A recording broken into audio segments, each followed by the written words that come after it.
پاکستان وای په پوله به اغزن تار سرته رسولی شي. سلام ستړي مشي، وخت مو په خیر.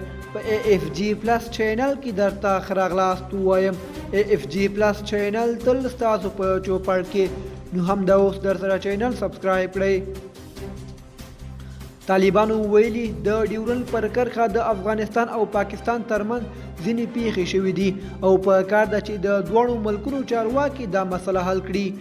پر ډیورنډ کرښه د پیښو خبره د طالبانو د خارجه دفتر ترجمان عبدالقهار بلخي په ټویټر خپل پیغام کې وکړه.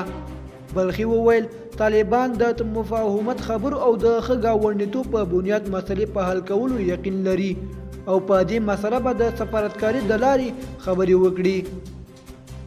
بلخوا د پاکستان د پوځ ویان میجر جنرال بابر افتخار وای په 2026 کال کې د افغانستان سره په پوله حالات مشکل پاتې شوي.